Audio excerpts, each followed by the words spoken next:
เจ้าสบายดีเนาะต่อจาก EP ที่แล้วนี่ก็คือการกำหนดเส้น alignment เนาะตามเส้นแผนการหรือว่าแนวทางของพวกเราเนาะใน EP นี้ข้าพเจ้าจะมาแนะนำเรื่องการของการเอาโปรไฟล์ออกมาแล้วขีดเส้นแผนการว่าจะเป็นลักษณะใดเนาะซึ่งในนี้หลังจากที่เราได้เส้น alignment ตามที่เราต้องการหรือว่าออกแบบมาแล้วกำหนดแต่ละอันมาเบิดแล้วนะแต่ต่อไปก็คือการเอาโปรไฟล์ออกมาเพื่อกำหนดเส้นแผนการเนาะ ให้เราคลิกไปที่alignment แล้วไปที่ surface profile เนาะแล้วมันจะขึ้นมาตัวนี้ตัวนี้เราก็จะเลือกสมมติในกรณีที่เรามีหลายเส้นเนาะเราจะต้องชื่อว่าเส้นนี้มันถึกเส้นนี้บอเราก็ต้องได้สามารถเลือกเอาแต่ว่าเราสามารถเลือกได้แต่ว่าอันนี้มันจะเป็น A2 เนาะโอเคแล้ว select surface นี้ให้เรา select หลังจากนั้นเราเอา surface เข้ามาก็คือให้เราคลิกไปที่ตัว add ตัวนี้เนาะโอเค หลังจากแอดขึ้นมาแล้วมันก็จะขึ้นลักษณะนี้ต่อไปเราก็ไปที่ draw in profile โอเคในพวกนี้เราจะปล่อยไปก่อนเนาะเราจะบ่เห็นอย่างจะปล่อยไปก่อน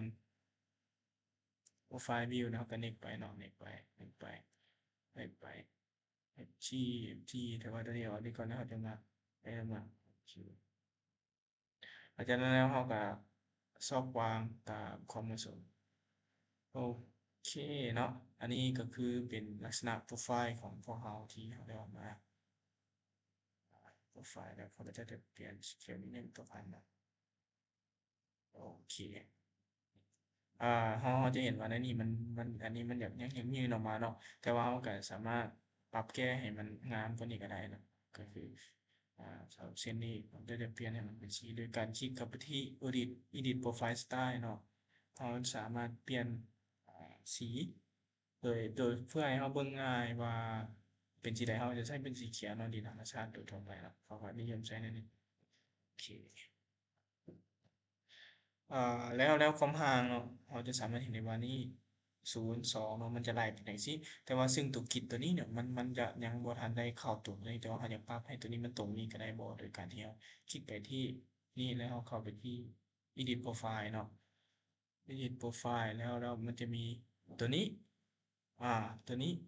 ชื่อเนาะชื่อ profile view เราจะเปลี่ยนเป็นโปรไฟล์อื่นก็ได้สมมติจะเป็น design โอเค ได้สำหรับกิจตัวนี้เนาะตัวนี้เขาอยากเปลี่ยนให้เป็น5ก็ได้เนาะโดยการที่เอามันก็จะยับลงให้เขาเนาะโดยการที่เขาเนี่ยแล้วแต่เขาเนาะมันสะดวกของไปเราโอเคเนาะอันนี้เขาจะมาตกแต่งตัวทั้งรูปนี่เนาะสังเกตว่า interval ตัวนี้จะเป็น5เนาะเขาหาประมาณเป็น5แต่ว่าจะเปลี่ยนให้มันเป็นซาวโอเคก็ซาวก็คือตามนี้เลยแต่ว่าในนี้เขาสามารถเปลี่ยนให้มันเป็น10ก็ได้นะ ดิมันจะห่างเขาเนาะอันนี้จะใช้เป็นสาวโอเคอ่าสังเกตว่าท็อปมันก็จะมีคือกันเนาะเขาก็ตกแต่งไปทีละหน่อยว่าเขาสิไปได้ลักษณะใดเนาะตัวนี้เด้ตัวvertical ก็คือตัวข้างตัวนี้เขาสิเอา1หรือ2เนาะก็แล้วแต่ว่าในนี้มันจะเป็น1เนาะซันนี้ก็โอเคแล้วสำหรับอ่ตัวเล็บตัวนี้เนาะ มันเว้าเรื่องของว่าตัว data ที่เราโชว์อยู่ข้างๆในระดับที่นี้เนาะเราจะปรับแต่งโดยการใช้แบบใดเนาะเราก็สามารถสมมุติเราอยาก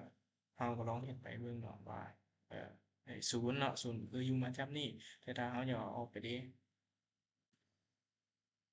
2โอเคยังไปได้บ่-5โอเคก็อาจจะเป็นลักษณะนี้เนาะมันจะเป็นเอ่ออันนี้เราก็คอยปรับแก้ไปทีละอันสมมุติตัวหนังสืออาจจะใส่เป็น2 2อาจจะน้อยนะอาจจะเป็น2.5โอเคในเรื่องของสไตล์ของตัวหนังสือเราสามารถปรับเปลี่ยนได้บ่เราก็สามารถปรับเปลี่ยนได้โดยการเข้าไปที่ Text Label เนาะ Text Label Text เนาะโดยการคลิกเข้าไปเนาะคลิกเข้าไปแล้วมันก็จะมาตัวนี้มันจะเป็นลักษณะของ default ของโปรแกรมเราคลิกแค่นี้แล้วมาที่ Format ตัวนี้เราจะใช้เป็นที่เขามาไว้เนาะ Simplex เขาบอกเนาะเปลี่ยนเนาะแล้วก็แล้วแต่เนาะตัวนี้ขึ้นกับของคนที่เขาจะใช้ตัวไหนเนาะครับจะใช้ Arial Nero เนาะโอเคแปะไปมันจะขึ้นเป็นลักษณะนี่สีมันก็จะ เบิ่งสะอาดตาขึ้นไปหน่อยหนึ่งเนาะสำหรับเบิ่งซ้ายเนาะสำหรับเบิ่งซ้ายก็คือกันเนาะบ่ได้แตกต่างกันเลยตัวนี้เราก็จะใช้เนาะสามารถกลับมาเบิ่งก็ได้โอเคก็คลิกได้ไฟล์ตัวนี้ก็เข้าไปเนาะที่การ format ไว้ตัวนี้เลยตัวนี้ก็จะคือกันเนาะลักษณะเดียวกันแต่ว่าเราอยากโชว์หรือเราบ่อยากโชว์ก็แล้วแต่เราเนาะแต่ว่าเราก็จำเป็นต้องได้โชว์เนาะใส่แบบนี้ละโอเคลักษณะนี้จะเป็นลักษณะนี้สำหรับตัวเทิงนี้เด้เราสามารถเอาได้บ่เราก็สามารถเฮ็ดได้โดยการคลิกไปแล้วก็ edit เนาะแต่ว่าตัวนี้มันจะเป็นที่ title เนาะเราจะเข้ามาที่คำว่า title แต่ว่าลักษณะแต่ว่าตัวหนังสือตัวนี้เราสามารถปรับได้อาจจะเป็น3เนาะก็จะเป็น3 offset 5ได้บ่มันจะเราจะสังเกตเห็นว่ามันยับลงมาแล้วตัวหนังสือนี้ตัวนี้เราสามารถเปลี่ยนเป็นโปรไฟล์ได้บ่ alignment โอเคอาจจะว่า A2 เนาะโอเคคลิกนี้เนาะ A2 เนาะอ่า resize label เนาะแล้วที่เขียนใช้ลักษณะนี้ก็กันเนาะเราก็หาสีเอาเบิดเลยปรับ white center เลื่อนหาอะไรในโลกที่แอปพลายเนาะหรือว่าอยากให้ง่ายก็เพิ่มขึ้นมาได้นะโอเคเราที่สองดีไซน์เลเวลก็สีเป็นลักษณะนี้ตัวท็อปเดย์ท็อปนี้มีเนาะแต่ว่าเราต้องมาเปิดเบิ่งว่าคิดตัวนี้มันจะโชว์ขึ้นระยะของตัวนี้ได้บ่เราสามารถเบิ่งแต่สำหรับตัวพวกแคปตัวนี้เราก็สามารถเปลี่ยนสีได้โดยการคลิกใส่แล้วเลื่อนลงจนสุดกด10วันหนึ่งแล้วเราก็คลิกเข้าเป็นสีตามที่เราต้องการแบบพายโอเคแล้วมันก็จะได้เป็นลักษณะมันขึ้นมาโอเคแล้วพวกกิจตัวนี้สำหรับกิจทางกลางเนาะเราก็สามารถปรับได้เราก็มาเบิ่งที่คำว่ากิจเนาะนี่จะมีคำว่ากิจตัวนี้สีปึ๊บคลิกเข้ามาปรับเป็น251ส่วนลายก็เงียบสุดโอเคเราจะเห็นว่ามันจะอ่อนลงเลยเนาะโอเคลักษณะนี้เนาะเอาก็ตกแต่งไปก่อนก็ได้หรือว่าอะไรก็ได้เนาะตกแต่งอย่างตัวนี้มา edit profile กริดตัวนี้เนาะ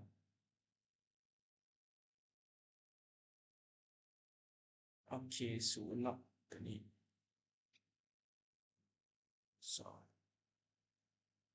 แล้วก็สามารถยกขึ้นได้นะว่าเขาจะเอาลักษณะใดสูตรสำใดก็แล้วแต่ครับจำได้บ่หรือว่าบ่จำก็edit ไปเนาะเทอละขั้นตอนโอเคหนึ่งเราจะมานี่เนาะโอเคเราจะ1เนาะโอเคนั่นก็จะเป็น520เลยเนาะอ่าในขั้นตอนต่อไปคือการคิดเส้นแบ่งกลางเนาะกำหนดเส้นแบ่งกลางว่าเส้นแบ่งกลางเราจะตัดถมหรือว่าเอาส่ำใดก็ตามเนาะให้เราออกแบบมาเนาะแต่ว่าในนี้ข้าพเจ้าจะมาสาธิตเบื้องต้นเนาะในการขีดเส้นโปรไฟล์เนาะคือเราไปที่ Home แล้วไปที่ Profile แล้วมันจะขึ้นคำว่า Profile ขีดเส้นทุนเนาะเราก็คลิกเข้าแล้วเรามาคลิกใส่ที่ Profile ของมันเนาะ แล้วมันจะขึ้น alignment นี่ก็คือแล้ว name นี่ครับเป็น fg เนาะที่ a2 design profile complete band set เนาะแต่นี้เราสามารถปรับเปลี่ยนได้ครับอ่าแล้วมันจะปรากฏขึ้นหน้านี้ขึ้นมาเนาะในจุดนี้ก็สิคือการคิด alignment คือกันเนาะว่าอันนี้ก็คือบ่มี curve ซื่อเลยแต่ว่าที่2เราจะใช้dot tangent with curve เนาะครับจำใส่นี้ก็ได้เนาะแล้วเราจึงมาปรับแก้ตัวนี้เป็นเจ้าจะ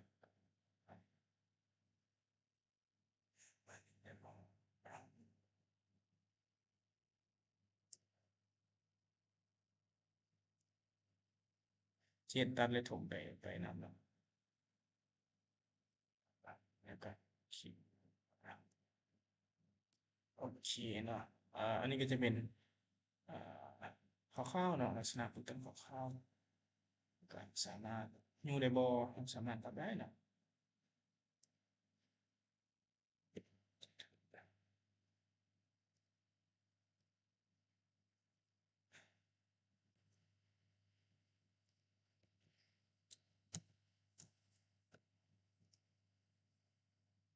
แต่ตัวนี้เราสามารถตุดขึ้นตุดลงได้เนาะสมมุติแต่เนาะ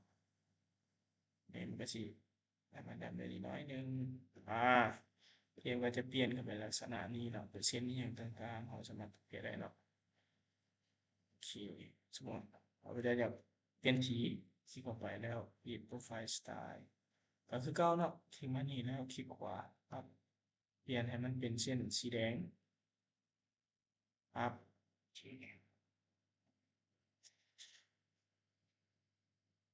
ลักษณะนี้เนาะสีแดงตัวนี้เราอยากโชว์บ่หรือว่าบ่โชว์ก็ได้เนาะโอเคคลิกเข้ามานี่คลิกเข้ามาที่ Edit Label เราสามารถเอาออกเบิดก็ได้เนาะเพื่อมันบ่เกะกะโอเคเป็นการง่ายอันนี้โอเคลักษณะนี้โอเคอันนี้คร่าวๆเนาะแบบนี้เนาะเบื้องต้นลักษณะนี้ ในส่วนของแบรนด์สไตล์ตัวนี้แบรนด์สไตล์ตัวนี้นี่เราจะปรับแก้ได้บ่ก็สามารถปรับแก้ได้เนาะหรือว่าเราจะใช้แบบนี้ก็ได้ก็บ่เป็นหยังแต่ว่าส่วนหลายเขาก็จะต้องมีแบรนด์เนาะแต่ว่าในนี้ก็เฮ็ดจั่งใดเนาะก็คลิกไปที่นี่เราจะเข้าไปที่ Profile View Property ครับในขึ้นมานี่มันจะมีแบรนด์ของมันโดยเฉพาะเลยเนาะมันจะมี Navigation and Station เนาะและนี่มันจะเป็นเป็นแลนแต่ว่าตัวนี้เราบ่เอาเนาะตัวนี้เราเอาออกไปก่อน ตัวนี้มันบัดนี้ในลักษณะนี้มันจะบ่มีแบนเนาะโปรไฟล์ซึ่งสิ่งที่เราสิแอดเข้ามาก็คือกงเนาะโครงหัวต่างๆเนาะแอดเข้ากดเส้นทอดเข้ามาเนาะแก็ปในส่วนของแก็ปนี้ตัวนี้ขึ้นเทิงแต่ว่าในส่วนของแก็ปนี้จะต้องเป็นศูนย์เนาะมันเว้าเรื่องของระยะห่างของแบนเนาะถ้าเราบ่ตั้งค่ามันก็จะเป็นอ่ามันจะเป็นลักษณะนี้ครับเนาะมันจะบ่งามมันจะแบบเบิ่งเหินห่างออกไปเนาะแต่ว่าเราก็สามารถเปลี่ยนมันโดยการศูนย์ตัวนี้เนาะศูนย์ตัวนี้โอเคขึ้นมาแล้วเนาะโอเคแต่ว่าตัวนี้เรายังบ่ทันได้ใส่เขาเอิ้นว่าการคิดไล่หรือว่าแบบตั้งให้มันเนาะมันจะเป็นลักษณะนี้แต่ว่าเราจะไปแอดแต่ละแบรนด์เข้ามาก่อนจึงมาลำดับในนี้เนาะข้าพเจ้าจะเพิ่มโดยการ copy ตัวนี้มาเนาะขาด data ถ้า data ก็คือคลิกนี้แล้วผมจะ copy เปลี่ยนตัวนี้ให้มันเป็นdesign level โอเค band detail เด้เนาะตัวนี้มีบ่มีเนาะ display โอเคมีเนาะมีเบิดเนาะเราจึงมาแอดเบิ่งนำหลังเนาะเอาตัวนี้ไปก่อนเนาะแอดเข้ามา EG surface โอเค gap 0โอเคเข้ามาแล้วคัด data เนาะปั๊บในสถานีมานี่ข้าพเจ้าจะเอาแบรนด์ตัวนี้ออกมาจะโชว์มาที่เขาดิมันเป็นลักษณะนี้ edit band style มันจะเป็นบอกว่า band title block นั่นนี่มันยังปิดไปอยู่เนาะแต่ว่าผมจะเปลี่ยนให้มันเป็นสีนี้แล้วเปิดมัน apply เนี่ยโอเคทุกๆอันสามารถได้บ่เปลี่ยนได้เนาะคือกันบ่ได้มีปัญหา apply เด้แต่ละอันเด้ก็ใช้คือเก่าอีกมาปึ๊บครับเนาะแบบที่มันง่ายโอเคตัวนี้ก็คือกันเนาะแบบคลิกเข้านี้ edit profile มาขึ้นแล้วก็คลิกเข้ามาตัว vertical เนาะ vertical ก็คลิกเข้ามา edit มัน edit แบนตัวนี้เปิดปึ๊บขึ้นมาคือกันเนาะ10แม่นโอเคโอเค